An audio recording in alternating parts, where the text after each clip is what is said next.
Loi morale vs loi sacrificatoire, ne plus confondre. Heureux celui que tu châties, Éternel, et que tu instruis par ta loi. Psaume 94, 12. Ce verset nous invite à réfléchir profondément. Qu'est-ce que cela signifie, pour nous aujourd'hui, d'être instruits par la loi de Dieu? Beaucoup de chrétiens, évangéliques, protestants, et d'autres dénominations, parlent de la loi sans distinguer ce que la Bible distingue très clairement. Et cette confusion entraîne des erreurs graves dans la compréhension de la grâce, de l'obéissance et même du caractère de Dieu. C'est pourquoi il est essentiel de comprendre la différence entre la loi morale, les 10 commandements. La loi sacrificatoire, les sacrifices et cérémonies lévitiques. Quand la Bible parle de la loi, de quoi parlons-nous vraiment?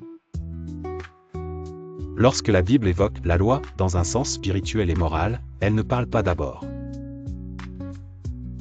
ni des lois cérémonielles du Lévitique, ni des prescriptions rituelles, ni de tout l'appareil sacrificiel lié au sanctuaire.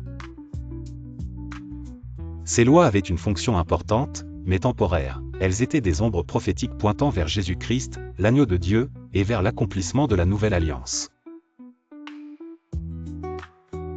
En revanche, lorsque Dieu nous instruit par sa loi, lorsqu'il façonne notre caractère, lorsqu'il nous montre ce qui est bien ou mal, il s'agit avant tout de la loi morale, résumée dans les 10 commandements.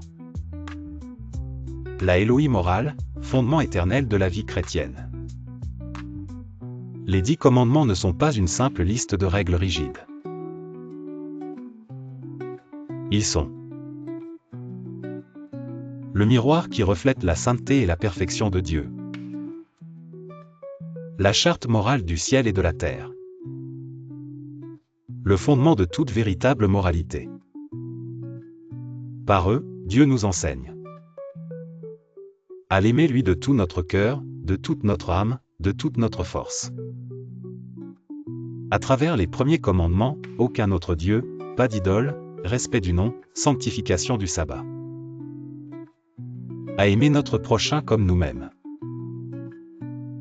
À travers les derniers commandements, respect des parents, protection de la vie, de la pureté, de la propriété, de la vérité, des pensées. Ces commandements transcendent les cultures, les époques et les systèmes religieux. Ne sont pas liés à un peuple ou à une dispensation en particulier, sont le standard divin du bien et du mal. Ils nous montrent à la fois notre propre nature pécheresse, car nous réalisons que nous ne les vivons pas parfaitement, et la volonté de Dieu. La loi morale, un chemin de transformation, pas une prison. Contrairement à ce que beaucoup pensent, la loi morale ne vient pas pour nous enfermer, mais pour nous guider dans une vie conforme à la volonté de Dieu. Serge le prédicateur t'encourage.